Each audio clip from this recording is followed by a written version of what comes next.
Corporator અને તેના પતિના કારસ્તાનનો મામલો. કોંગ્રેસના બંને કોર્પોરેટર સામે પોલીસ ફરિયાદ માટે માંગ કરવામાં આવી છે.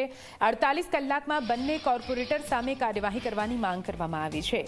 જો કાર્યવાહી નહીં કરવામાં આવે તો કોંગ્રેસ કાયદાકીય લડાઈ પણ લડશે. હાઈકોર્ટમાં પિટિશન દાખલ કરશે કોંગ્રેસ.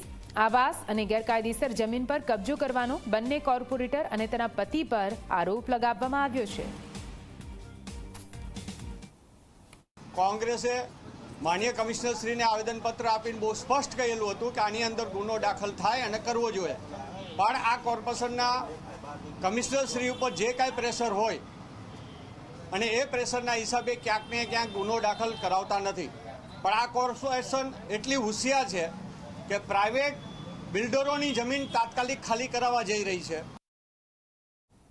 જે રીતે ભાજપના પ્રમુખશ્રીએ હાથ ઊંચા કરી દીધા કે અમે એને સસ્પેન્ડ કરી દીધા છે, એટલે ભાજપ દ્વારા એ કરવામાં આવ્યું છે કે જા તે ચોરી કરી લીધી પણ એ અમારા સિમ્બોલ તારી ઉપર હતો, હવે અમે સિમ્બોલ લઈ લઈએ છીએ, હવે તાર જે કરવું એ કર. એટલે ગુનેગારોને રેઢા મૂકી દીધા. માત્ર ને માત્ર ખાલી પોતાનું સિમ્બોલ પાછું લઈને અને પાર્ટીમાંથી સસ્પેન્ડ કર્યા. ચોરને કે તું ચોરી કર અને પોલીસને કે તું જાગતો રહે, એવો આમાં ઘાટ કરવામાં આવ્યો છે.